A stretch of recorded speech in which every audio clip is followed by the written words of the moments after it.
ইনি কাল রাত্রে ডোমেস্টিক এয়ারপোর্ট থেকে ট্যাক্সি ধরেছিলেন। পঙ্কজ, এই লাশটার ফটো তুলে এয়ারপোর্ট সিকিউরিটিকে দেখাও আর এর পরিচয় জানো। তালা তো ভাঙা নেই, তার মানে হলো কেউ চাবি দিয়ে খুলে ভিতরে ঢুকেছে, বা হয়তো অন্য কোনোভাবে। হতে পারে স্যার এই রিসর্টেরই কোনো কোণাতে এই অপরাধটা হয়েছে। বা হতে পারে দয়া ওকে এখানে মেরেই এখানে ফেলে দিয়েছে, বা অন্য জায়গায় মেরে ওর লাশটাকে এখানে ফেলে রেখেছে। পুরবী, এত বড় একটা গেটের উপর দিয়ে লাশকে নিয়ে ঝাঁপ দেওয়া অসম্ভব মনে হচ্ছে। অন্য কোনো রাস্তা দিয়েই ও লাশ নিয়ে ভিতরে এসেছে। কিন্তু স্যার ভেতরে আসবার জন্য অন্য কোনো রাস্তা নেই এটা ছাড়া। আরে তুমি আমাদের কাজটা করতে দাও না, এদিকে এসো।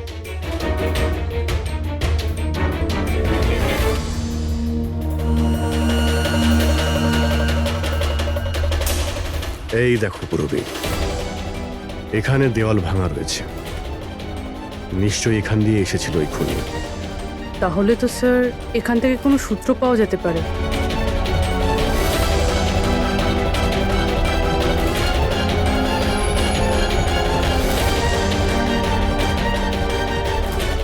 এই হলো প্রমাণ, এই সোনালী সুতো।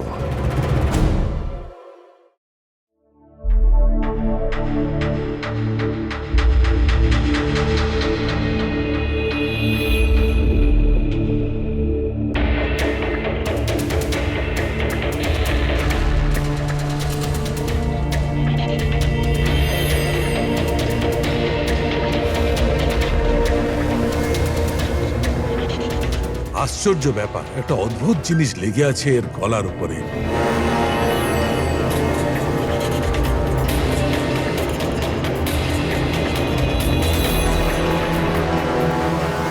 ও, কি হয়েছে স্যার? একটু শুঁকে দেখো এটা। মেহেন্দি? মেহেন্দি সারিকা, এর গলার উপর মেহেন্দির দাগ। সারিকা, এর মৃত্যু হয়েছে গলা টেপার কারণে। গলায় আছে মেহেন্দির চিহ্ন, তার মানে যে এর গলাটা টিপে ধরেছিল ওর হাতে মেহেন্দি লাগানো ছিল। আর খুনটা যে করেছে সে হয়তো কোনো মেয়ে, আর ও সেই সময় খুন করেছে যখন ওর হাতের মেহেন্দি ঠিক করে শুকোয়ও নি। রাইট। আজকাল এমনিতেও বিয়ের সিজন চলছে, হয়তো কোনো ফেস্টিভ্যাল, ফাংশন বা বিয়ে বাড়িতে গিয়েছিল। রাইট, এই জন্য অভিজিৎ ওখান থেকে সোনালী সুতো পেয়েছিল। হয়তো কোনো দামি ড্রেসে যেটা পরেও পার্টিতে যাচ্ছিল। তার মানে হচ্ছে এই সোনালী সুতো আর গলায় লেগে থাকে এই মেহেন্দি আমাদের খুনি পর্যন্ত পৌঁছে দেবে।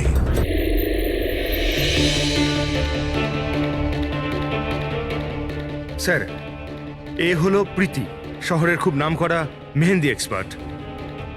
দেখো মা, আমি চাই যে তুমি লাশটাকে দেখো আর এর গলায় যে মেহেন্দি লেগে আছে, যার দাগটা আমরা দেখতে পাচ্ছি, সেটার ব্যাপারে আমাদের ইনফরমেশন দাও। ডোন্ট ওয়ারি, ভয় পাবার কিচ্ছু নেই, আমরা সবাই এখানে আছি। ম্যাডাম, একজন খুনি বাইরে ঘুরে বেড়াচ্ছে, আপনি একটু সাহস করুন প্লিজ। আসুন। আমার মনে হচ্ছে কোনো মেহেন্দি পরা হাত এর গলাটা টিপেছিল। ভালো করে দেখুন একটু। আর কিছু মেহেন্দি ভিকটিমের চুলেও লেগে রয়েছে, মাথার পেছন দিকে। মেহেন্দির টেক্সচার খারাপ হয়ে গেছে, কিন্তু এটা মনে হচ্ছে যে এই মেহেন্দিটা হাত দিয়ে লাগানো হয়েছে। হাত দিয়ে?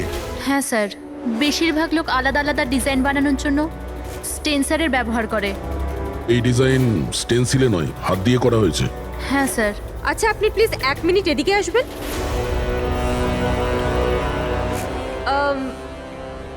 আপনি এই মেহেন্দি সম্পর্কে আর কিছু বলতে পারবেন?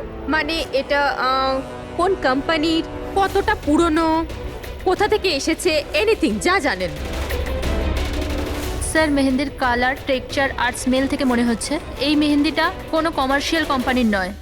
এটা নিশ্চয়ই কেউ বাড়িতেই বানিয়েছে। তার মানে লোকেরা সাধারণত বাড়িতে তৈরি মেহেন্দি ব্যবহার করে, তাই তো? হ্যাঁ স্যার, কারণ ওটা কেমিক্যাল ফ্রি থাকে। আচ্ছা, এরকম তো শহরে অনেক লোকই আছে যারা বাড়িতে মেহেন্দি বানায়। তাই মেহেন্দির সাহায্যে তাকে ধরতে গেলে অনেকটা সময় লেগে যাবে স্যার।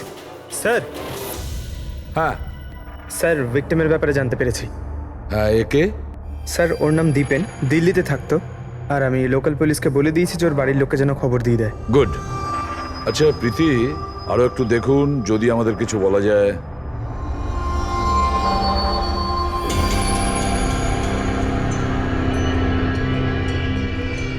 এক মিনিট স্যার। স্যার মেহেন্দির ডিজাইন থেকে আর একটা কথা বোঝা যাচ্ছে। সেটা কি? স্যার ওই মেয়েটার ব্যাপারে, যার মেহেন্দির ঘাড়ে লেগেছে, ওই মেয়েটার বিয়ে এমন একটা ছেলের সাথে হচ্ছিল যার নাম আর দিয়ে শুরু হয়।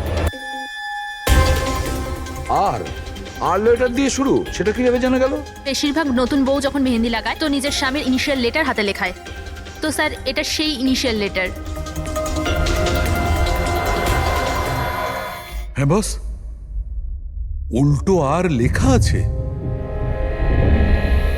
আর তাহলে আমাদের খোঁজ নিতে হবে এই সপ্তাহে এই শহরে কটা বিয়ে হয়েছে আর কটা বিয়ে হতে চলেছে যেখানে পাত্রের নাম আর দিয়ে শুরু।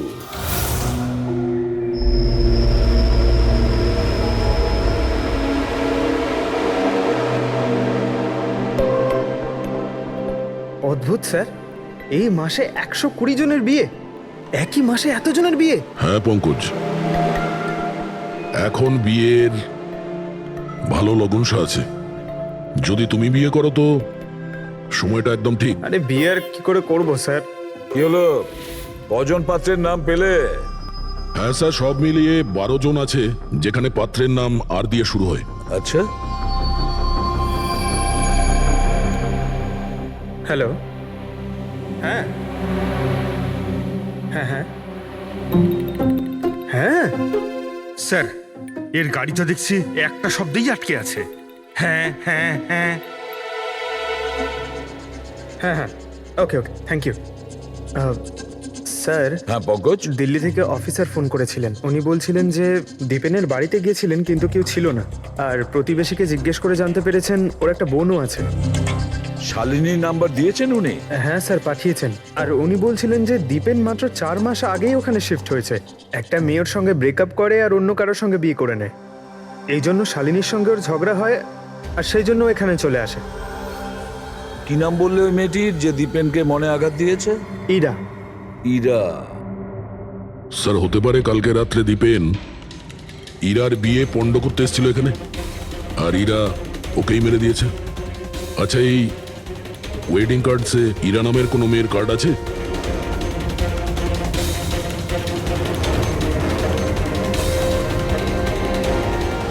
হ্যাঁ স্যার। ইরা ওয়েটস রোহিত, এই দেখুন। এই দেখো, ইরা ওয়েটস রোহিত, আর ওদের বিয়ে আজকেই। একটু ওই বিয়ে বাড়িতে গিয়ে দেখো কনের গায়ে মেহেন্দি। আপনারা সিআইডি থেকে এসেছেন তো যা খুশি তাই করবেন। আইনের নামে কারুর বিয়ে আটকাবার অধিকার কে দিয়েছে আপনাদের? না না, আমরা এখানে কারো বিয়ে থামাতে আসিনি। আমরা এখানে এসেছি তদন্ত করার জন্য।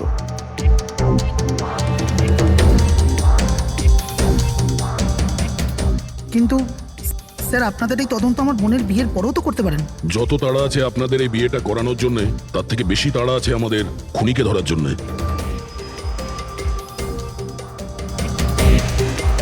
একে চেনেন আপনারা?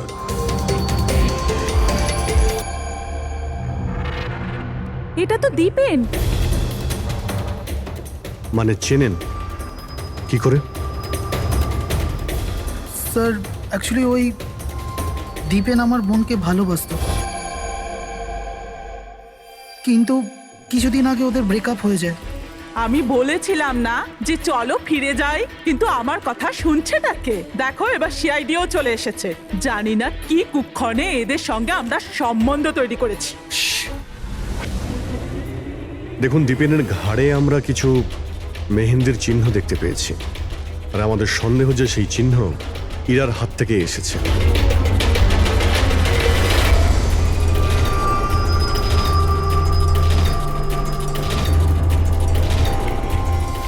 পুরবি একবার দেখে নাও তো। ইরা একবার একটু ওঠো তো। ম্যাডাম কি করছেন আপনি? এখনো তোমার বউ নয়, ও এখন একজন সাসপেক্ট। আমাদের সন্দেহের তালিকায় আছে। আমাদের সন্দেহ যে দীপেনকে খুন করেছে। ইরা এসব কি বলছে? মানে কি? তোমার হাতটা দেখাও।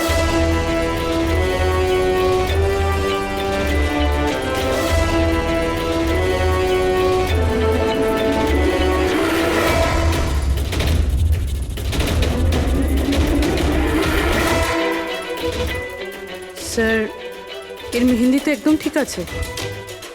আরে তাহলে দীপেনের গলায় যে মেহেন্দির দাগ ছিল সেটা কার হাতের ছিল? পুরবি তুমি ওর ঘুমটাটা একবার তোলো। স্যার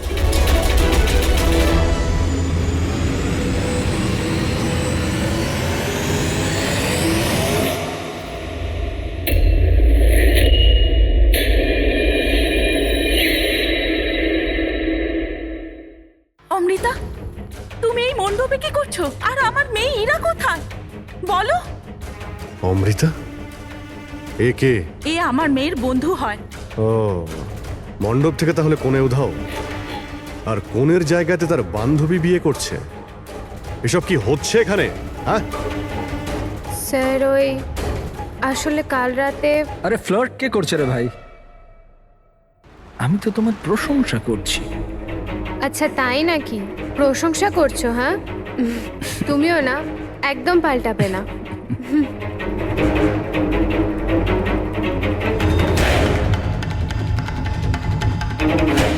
এই লোকটা কি জ্বালা। অমৃতা, অমৃতা শোনো। কার্তিক, কি হলো? ওই আমি এক্ষুনি দীপেনকে দেখলাম, ও ইরাকে টেনে নিয়ে যাচ্ছিল। দীপেন? হ্যাঁ। ওর এত সাহস কোথায়? ও ওইদিকে চলো।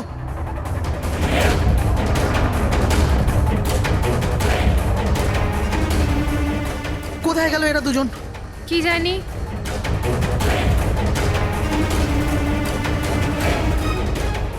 এটা তো ইরার ফোন। পাওয়া যায়নি ওকে? না স্যার, ওদের পাইনি। তো দীপেন এখানে এসেছিল আর ইরাকে জোর করে নিয়ে গেছে, কিডন্যাপ করে। স্যার কিডন্যাপ তো বলা যায় না, কিন্তু কিডন্যাপ বলা যাচ্ছে না মানে? ওই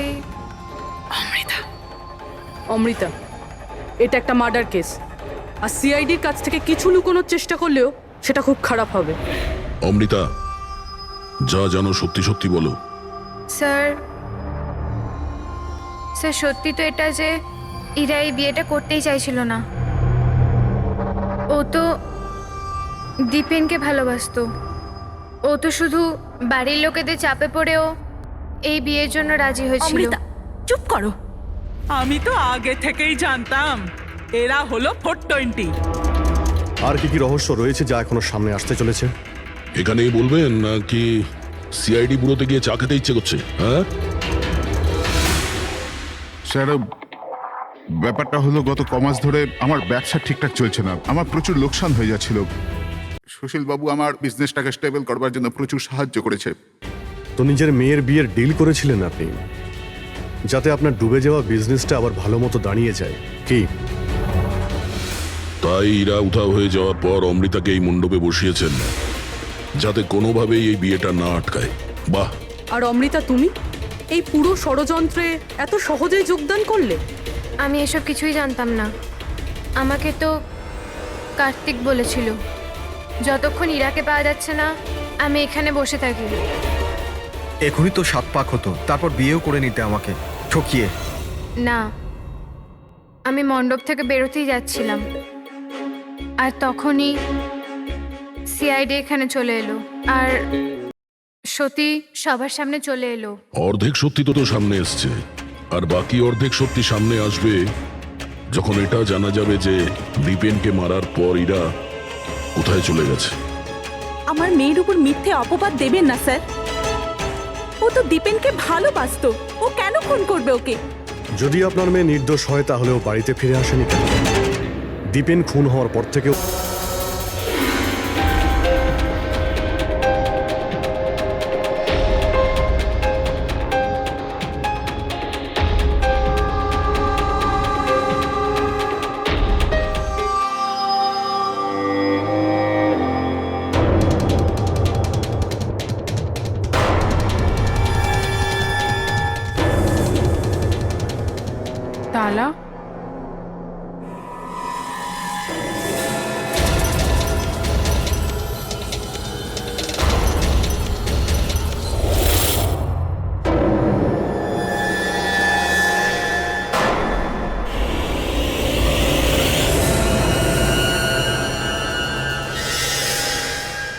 দেখো বস, ইরা নিজের মেহেন্দি পরা হাত দিয়ে দীপেনের গলা নিশ্চয়ই ধরেছিল, কিন্তু দীপেনের মৃত্যু ইরার হাতে হয়নি।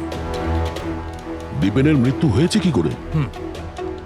এর গলার উপর এই যে মেহেন্দির চিহ্ন আছে, যখন পরিষ্কার করলাম তখন দেখলাম আর একটা দাগ আছে। এই দেখো, এইটা। আর এই চিহ্নটা হচ্ছে কোনো দড়ির, যার কারণে দীপেনের মৃত্যু হয়েছে। তার মানে দীপেনের মৃত্যু গলায় দড়ি দিয়ে টানার কারণে হয়েছে। কিন্তু যদি ইরা খুন না করে তাহলে ইরা কোথায়? আচ্ছা, এমনটা নয় তো যে ওকেও কোনো ক্ষতি করা হয়েছে? স্যার, একটা কথা কিছুতেই মাথায় ঢুকছে না। যদি ইরা এই খুনটা না করে থাকে তাহলে করলো কে? এই খুন হয়তো ইরার বাড়ির লোকেদের মধ্যেই কেউ করেছে।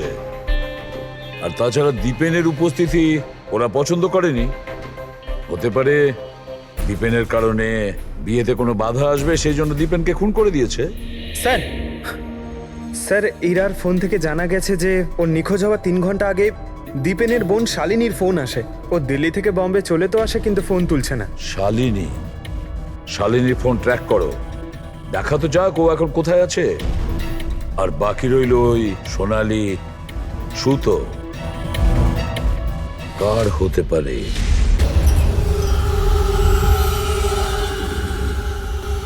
আমাকে আপনারা বলবেন এসবের মানেটা কি? আর আপনারা এই মেহেন্দি অনুষ্ঠানের জামা কাপড়গুলো এনেছেন কেন? দেখুন, আমরা কিছু সোনালি সুতো পেয়েছি ক্রাইম সিন থেকে। আর ওই সোনালি রঙের সুতো যার কাপড়ের সঙ্গে ম্যাচ হয়ে যাবে, খুনি সেই। ইরাকে সন্দেহ করছিলেন, কি ওই সন্দেহ দূর হয়ে গেছে? হ্যাঁ, আপাতত তো ধরে নিন যে ওই সন্দেহটা দূর হয়ে গেছে, কারণ দীপেনের মৃত্যু দড়ি দিয়ে শ্বাসরোধ করে হয়েছে, ওই মেহেন্দি লাগানো হাতে নয়। তার মানে আপনাদের এটা মনে হচ্ছে যে খুনি আমাদের মধ্যে থেকে কেউ বোধহয় করেছে? কারেক্ট। এখন শুধু সেটাই দেখতে হবে যে ওই সোনালি রঙের সুতো কার কাপড়ের সঙ্গে ম্যাচ করে।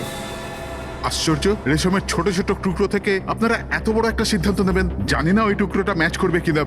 অদ্ভুত কথা তো আপনি বলছেন রাজন বাবু। আপনার হঠাৎ খুব অসুবিধা হচ্ছে? উল্টে আপনার খুশি হওয়ার কথা যে আমরা আপনার মেয়েকে এবারে সন্দেহ করিনি।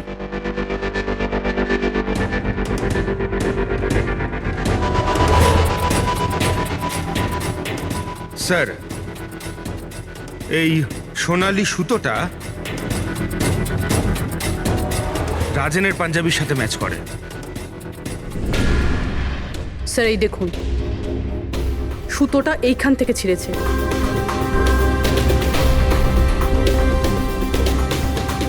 আমি বলছি আপনাদের, ওই রাতে আমি দেখেছিলাম দীপেন আর ইরাকে একসাথে। তুমি কেন বুঝতে পারছো না? আমি তোমাকে ছেড়ে বাঁচতে পারবো না আমি বাঁচতে। আর তুমি আমাকে ছাড়া অন্য কাউকে কি করে বিয়ে করছো? যখন আমি নিচে পৌঁছলাম তো ওরা দুজন চলে গিয়েছিল, আর দীপেনের ঠিকানা ইরার পুরনো চিঠি থেকে আমি পেলাম। তারপরে আমরা ওর পুরনো বাড়িতে গেলাম।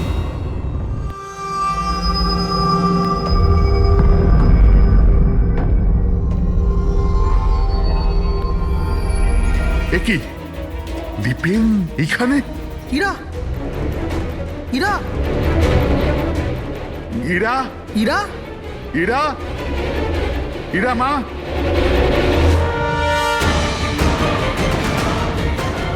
বাবা, এই দেখো, দীপেন ওর ফোনে ওর মৃত্যুর কারণ লিখেছে। কি লিখেছে এখানে? ইরা কে ছাড়া না আমার জীবনের কোনো মানে আছে না লক্ষ্য। ইরা আমার যদি না হয় কারোর হবে না। বিদায়। ও যদি আমার না হয় তাহলে কারোরই হবে না। আচ্ছা, এমনটা নয় তো যে দীপেন মারা যাওয়ার আগে ইরাকে কোনো ক্ষতি করে দিয়েছে?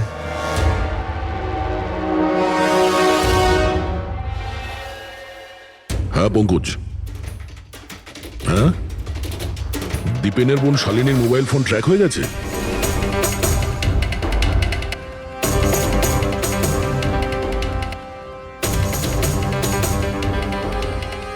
শালিনীর মোবাইল ফোনের নেটওয়ার্ক অনুযায়ী ও তো সকালেই এসে গেছে এখানে।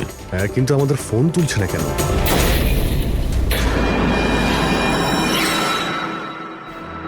ব্লাস্ট। শালিনী, শালিনী, শালিনী, শালিনী, শালিনী, শালিনী।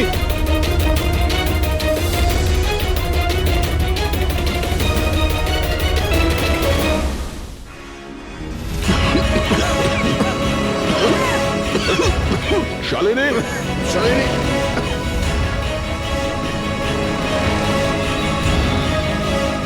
শালিনী শালিনী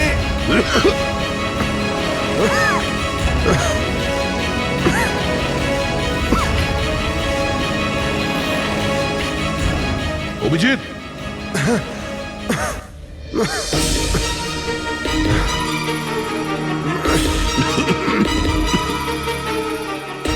অভিজিৎ সাবধানে। কে ওখানে?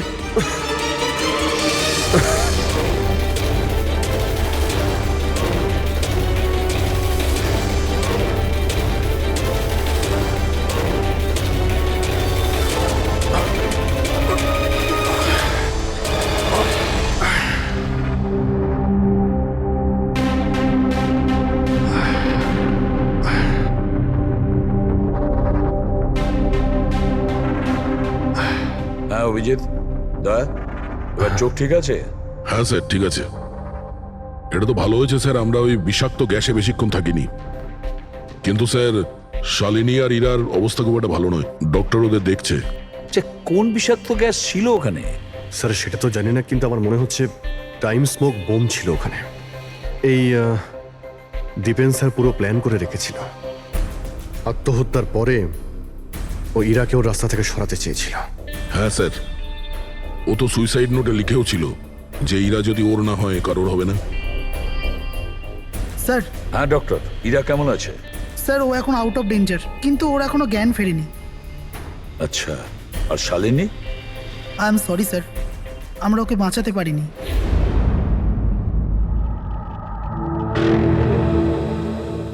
স্যার স্যার এই দীপেন শুধু নিজের প্রাণ নেয়নি, বরং বরং ওর বোনের মৃত্যুরও কারণ হয়েছে। সেটাই তো। হ্যাঁ শালুকে বলো। আচ্ছা ঠিক আছে, আমরা আসছি। কি হয়েছে স্যার? শালুকে বলছিল দীপেন আত্মহত্যা করেনি।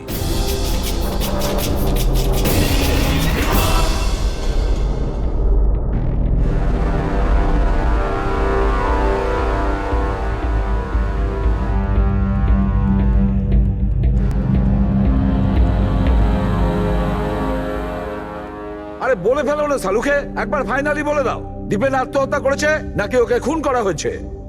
বস আমি জানি যে তোমরা খুবই বিরক্ত হচ্ছ, তোমাদের মনে হচ্ছে শালুকে কোনো কথাই বলছে না। কখনো বলছে ইরা দীপেনকে হত্যা করেছে, কখনো বলছে যে দীপেনের হত্যা ইরা করেইনি, কখনো বলছে দীপেন আত্মহত্যা করেছে, কখন বলছে দীপেন আত্মহত্যা করেনি।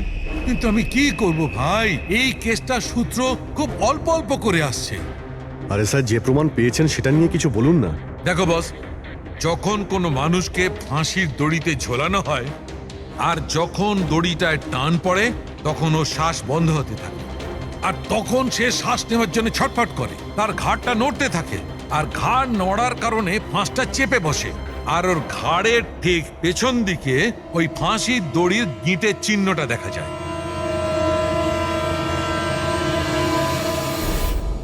হ্যাঁ স্যার, দাগ তো আছে। আর স্যার এর ঘাটটা এইভাবে হেলে রয়েছে কেন? এটা কিসের জন্য? হ্যাঁ, এর ঘাড়টা হেলে আছে কারণ এ আগেই মারা গেছে। যদি একজন মৃত ব্যক্তিতে ফাঁসিতে ঝুলিয়ে দেওয়া হয় তবে ও শ্বাস নেওয়ার জন্য ছটফট করবে না, আর সেই জন্যে ওর ঘাড়ের পেছনে গিঁটের চিহ্নটা পাওয়া যাবে না। না, এর পিছনে তো কোনো চিহ্ন নেই। কারণ ঘাড়টা গিঁটের সংস্পর্শে আসেইনি। তুমি নতুন কি আর বললে? আমরা কি এগুলো জানি না? দেখো শালুকে, তুমি শুধু এটা বলো, দীপেনের ঘাড়ের পিছনে ফাঁসির দড়ির গিঁট আছে, হ্যাঁ কিংবা না? দীপেনের ঘাড়ের পেছনে দড়ির গিঁটের চিহ্ন নেই।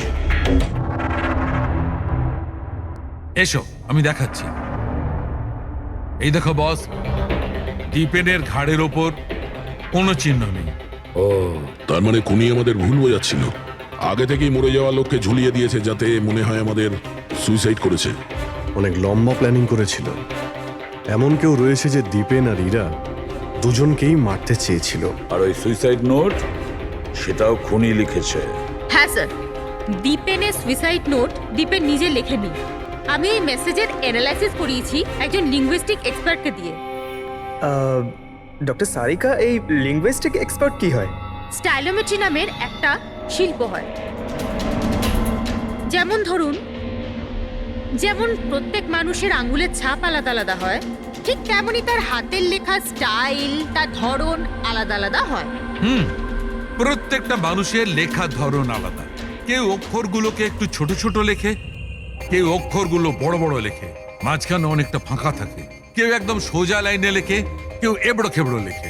কিছু লোক প্রত্যেকটা অক্ষরের পরে কমা দেয়, যেমন ফ্রেডি দিয়ে থাকে। সবার লেখার ধরন আলাদা আলাদা। এক্সপার্ট এগুলোও বলতে পারেন? শুধু এটুকুই নয়, এক্সপার্ট এটাও বলতে পারে যে টাইপ করেছে সে নারী না পুরুষ। তাহলে সারিকা, ওই সুইসাইড নোট দীপেন লিখেছে কি না? না স্যার, আমি দীপেন আর ইরা দুজনের ফোনসে চেক করেছি, তো আমি একজনের সম্পর্কে জানতে পেরেছি যার লেখার ধরন এক্স্যাক্টলি সুইসাইড নোটের সঙ্গে ম্যাচ করছে। এই যে সেই মেসেজ, এই মেসেজেও সুইসাইড নোটের মতো প্রত্যেকটা সেন্টেন্সের মাঝে 3টে ডট আছে। প্রত্যেকটা সেন্টেন্স শর্ট আর ক্রিস্প, আর প্রত্যেকটা মেসেজ হয় গুড বাই না হলে বিদায় লিখে শেষ করা হয়েছে। যেভাবে ওই সুইসাইড মেসেজে বিদায় লেখা হয়েছিল, এখানে গুড বাই লেখা হয়েছে। আচ্ছা, তার মানে হলো আমরা সেই খুনিকে খুঁজে পেয়েছি।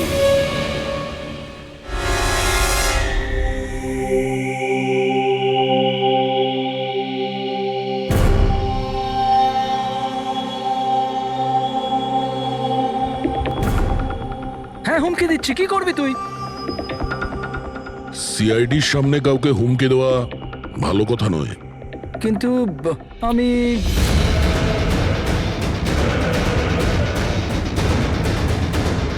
এই দাঁড়া!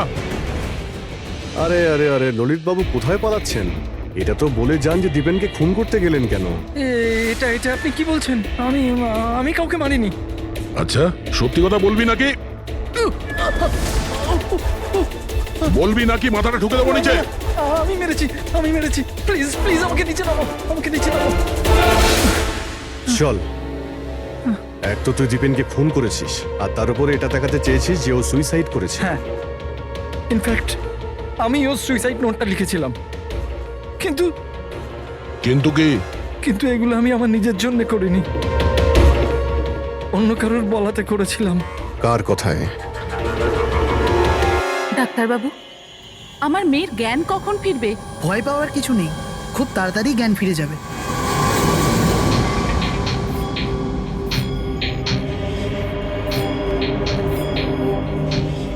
ললিত,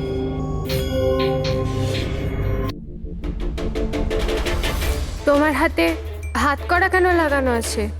আসামির হাতে হাত করা থাকবে না তো কি থাকবে বলুন তো? অপরাধী? হ্যাঁ, এই অপরাধী নিজের অপরাধ স্বীকার করেছে ললিত। দীপেনকে এই মেরেছে।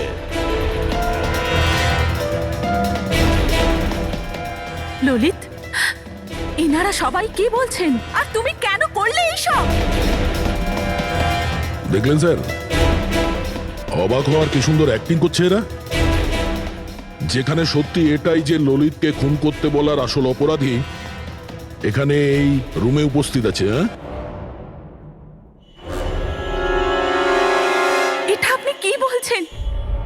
এখানে আমার মেয়ে জীবন মৃত্যুর সঙ্গে লড়াই করছে, আর আপনি উল্টে আমাদেরই দোষী করছেন। না, এই জীবন আর মৃত্যুর মাঝখানে ঝুলছে না, এ সত্যি আর মিথ্যের মধ্যে ঝুলছে। ও জ্ঞান হারায়নি, সব ড্রামা করছে। কি?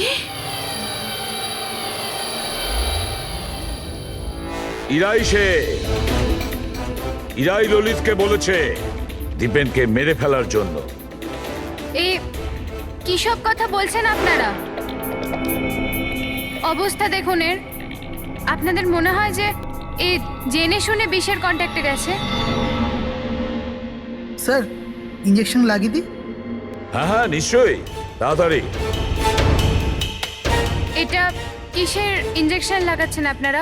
সত্যি কথা বলার, এই ইনজেকশনে একটা কেমিক্যাল আছে যেটা শরীরে যেতেই মানুষ সত্যি কথা বলতে শুরু করে।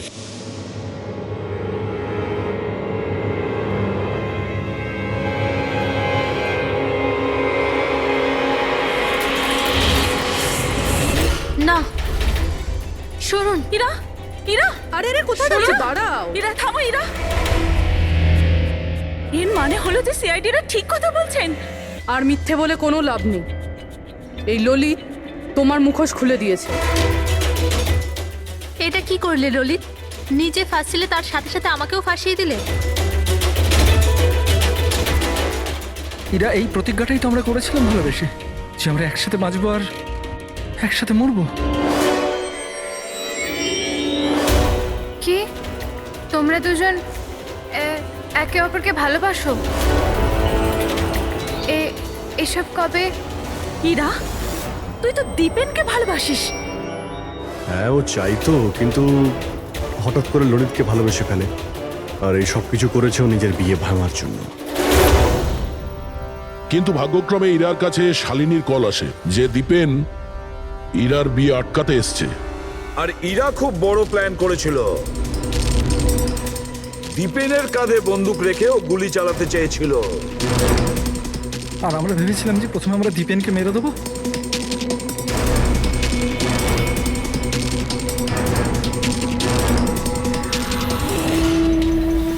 আর অনেক দূরে গিয়ে তোমরা ঘর বাঁধবে, কিন্তু ভুলে গিয়েছিলে তোমরা যে অন্যায়ের পথে কখনো সাফল্য আসে না।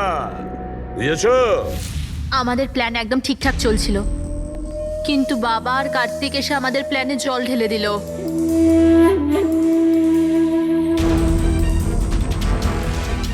আর তারপর আমাদের একটা নতুন প্ল্যান বানাতে হলো।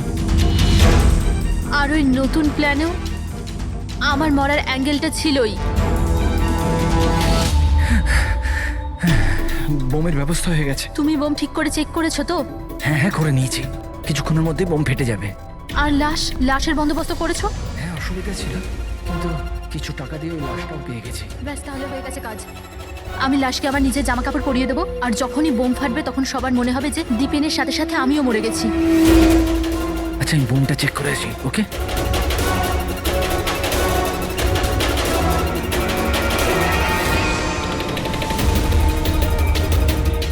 শালিনী,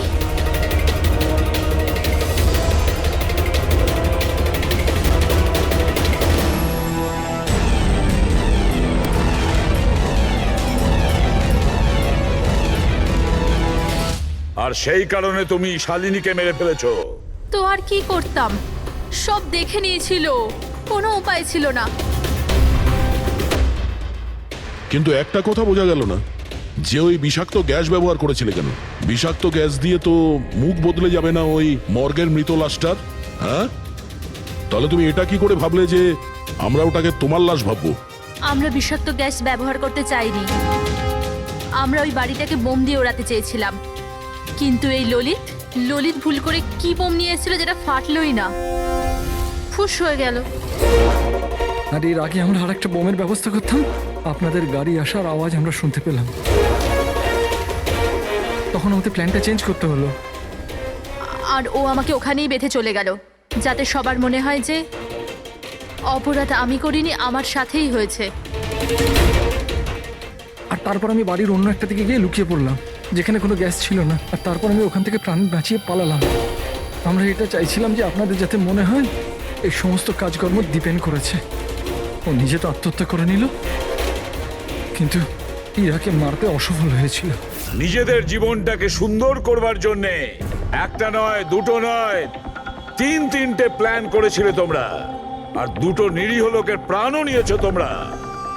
এবার জেলের গড়াদের পেছনে পৌঁছতে পৌঁছতে প্ল্যান তৈরি করো ফাঁসি থেকে নিষ্কৃতি পাওয়ার জন্য।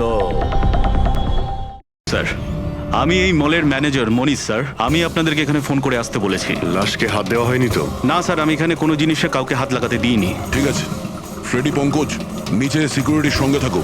আর এই মল থেকে কাউকে বাইরে যেতে দেবে না। যত লোকই আছে তাদের নাম নাম্বার নাও আর ওদের তল্লাশি করো। আচ্ছা, ওই বাঁদরের গেট আপে যে ডান্সাররা ছিল? স্যার, ওদের সবাইকে আমি নিজের কেবিনে বন্ধ করে রেখে দিয়েছি। সেখানে দুজন গার্ডও আছে, যেমনটা আপনাদের ফোনে বলেছিলাম। ওকে, ওদের সঙ্গে আমি দেখা করে আসি। ঠিক আছে। আর এই এবি জুয়েলার্স শোরুমটা কোথায়? হ্যাঁ স্যার, ও আপনাদের নিয়ে যাচ্ছে। চলুন।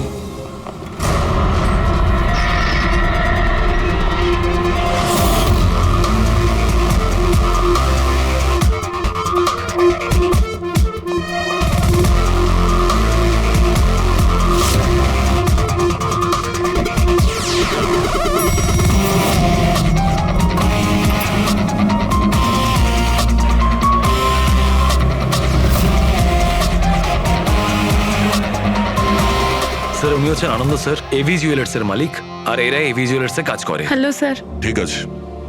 স্যার, ভবেশ আমার একজন এমপ্লয়ি, বেচারি খুন হয়ে গেছে আর আমার কোটি টাকার উপর হিরে চুরি হয়ে গেছে। কিছু করুন স্যার। দেখছি, আপনারা এখানেই দাঁড়ান।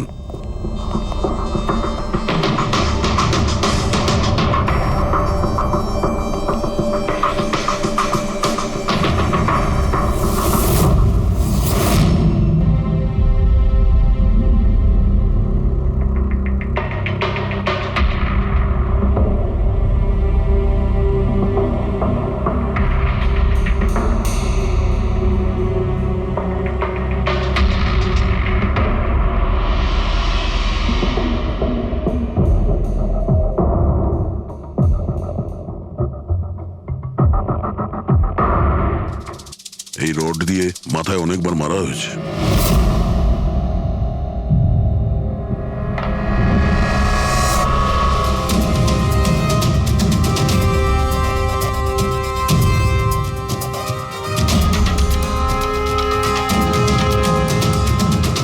আনন্দবাবু, একটু ভেতরে আসুন। ইয়ে স্যার। আগে স্যার, কি চুরি কি হয়েছে এখানে? আর তেমন কিছু চুরি হয়নি, শুধু ওই আনকাট ডায়মন্ড চুরি হয়েছে, কোটি টাকা মূল্যের। কোথায় ছিল? ওইখানে ওই ট্রেতে রাখা ছিল।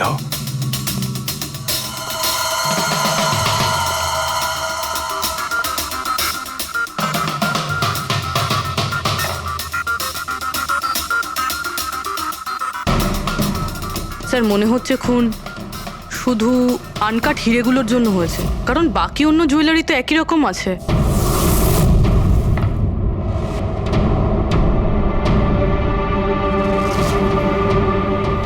কি নৃশংসভাবে ছেলেটাকে মেরেছে। আপনি এখানেই ছিলেন যখন এগুলো ঘটেছিল? আগে হ্যাঁ, আমি এখানেই ছিলাম। ওই আনকাট ডায়মন্ড আমি ইশিকা দেবীকে দেখাচ্ছিলাম, উনি পছন্দও করেছিলেন। আর এদিকে ভবেশ স্টোর রুমে গিয়েছিল ডকুমেন্টস রেডি করতে। আমি তখন এদিক ওদিক করে ওই নেকলেসটা ঠিক করছিলাম, আর এদিকে ইশিকা দেবীর চিৎকার শুনতে পেলাম। আমি ঝট করে ঘুরে দেখি একটা বাঁদরের মতো লোক ওনার হাত ব্যাগটা নিয়ে পালাচ্ছে, আর উনিও চেঁচাতে চেঁচাতে ওনার পিছনে দৌড়চ্ছিলেন। তো আমার দুজন এমপ্লয়িও ওদের পিছনে দৌড়োয়। ওদিকে ভবেশও দৌড়তে দৌড়তে আমার কাছে চলে আসে কি হয়েছে জানার জন্যে। ও যেতে চেয়েছিল, আমি ওকে আটকালাম, বললাম তুমি এই দোকানে থাকো, এই সমস্ত জুয়েলারি রয়েছে, এদিকে নজর রাখো। আমি স্টোর রুমে গিয়ে কিছু কাজ ছিল করতে থাকি। আমি ভেতরে থাকাকালীন বাইরে থেকে কিছু চিৎকার চেঁচামেচি শুনতে পাই।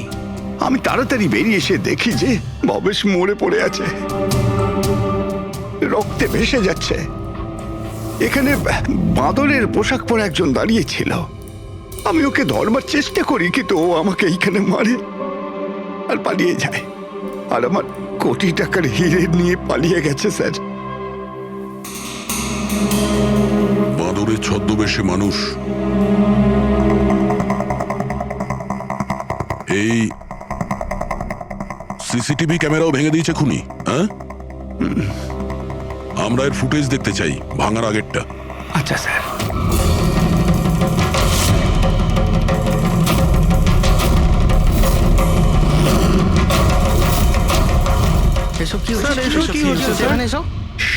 এক মিনিট, আমি বলে রাখি আপনাদের মধ্যে কেউ একজন খুনি, আর যতক্ষণ না তাকে আমরা ধরছি আপনারা প্লিজ আমাদের সঙ্গে কোঅপারেট করুন, বুঝেছেন?